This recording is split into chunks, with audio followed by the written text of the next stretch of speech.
வணக்கம். வணக்கம் ஐயா. இப்ப நம்ம இருக்கிறது வந்து பொற்பனைக்கோட்டை முனீஸ்வரர் ஆலயம். புதுக்கோட்டையில இருந்து 7 கிலோமீட்டர் பக்கத்துல இருக்கு. கீழ்வரமா புதுக்கோட்டைக்கு நேர் கிழக்க 7வது கிலோமீட்டர்ல இருக்காரு. திருவரங்குளம் ஒன்றியம் வேப்பங்குடி பஞ்சாயத்து பொற்பனைக்கோட்டை முனீஸ்வரர் ஆலயம். என்னுடைய பேர் வந்து சானா ரேனா அடைக்கலம் பூசாரி. என்னுடைய போன் நம்பர் வந்து 94 43 5 30 96 8.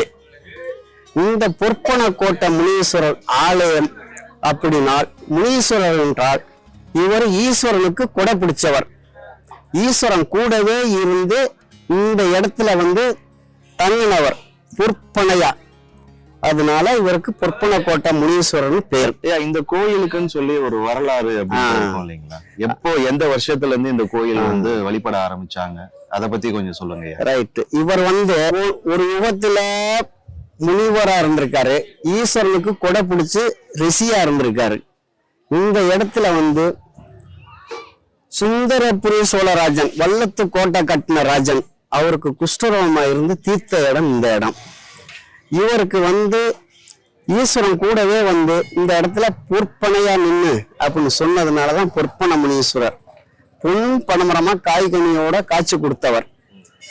தங்கம் எல்லா நாட்டுக்கும் எப்போதும் எந்த நேரமும் செல்லக்கூடியது. அதனால இந்த இடத்துல ஈஸ்வரன் வந்து வரம் கொடுத்தது பொற்பனை முனீஸ்வரர்னு. இவருடைய புகழ் வந்து மகா பெரியவர். இவர் வந்து காசில பைரவரா இருக்காரு. இவர் திருக்கடையூர்ல கோபுரமா இருக்காரு. ஸ்ரீரங்கத்துல கம்பத்தடியா இருக்காரு. ஸ்ரீரங்கத்திலேயே 4 இந்தியன்ஸ்க்குமே பொற்பனைக்கோட்டை முனின்னு போட்டி இருக்கும். ஆவுடார கோயில இவருடைய 4 மூளைக்கு சதுரம், மேற்கால இவருடைய பாதம். மதுரை மொட்டைக்கோபுரத்து முனி இவர் தான். மதுரை மீனாட்சி அம்மன் சன்னதியிலேயே பொற்கொடையாருன்னு சொல்லுவாங்க. வடவரமா கம்பி கேட்டு போட்டு சந்தனம் தடவி இருக்கும். தற்கனமா ஒரு பிள்ளையார் இருக்கும். அண்டலா ஈஸ்வரன் கல்யாணத்துல சாப்பிட்டது இந்த பூதக்கணங்கள்ல நம்ம ஐயா ஒருவர். இவர் வந்து ராமேஸ்வரத்திலையும் திருவண்ணாமலையிலையும் தேரடியா இருக்காரு. இவர் வந்து பிள்ளையார் அவதாரத்திலேயே இவர் விடுதலை பெற்ற இடத்துல பிள்ளையாரா இருக்காரு. திருவுடையாவட்டியில வடக்கு முகமா இருக்க பிள்ளையார் பூரா இந்த நம்ம முனீஸ்வரர் மகா பெரியவர். அதனால இவருடைய வரலாறு சொல்ல போனாக்க இப்ப சொல்லி வரேன். இவர்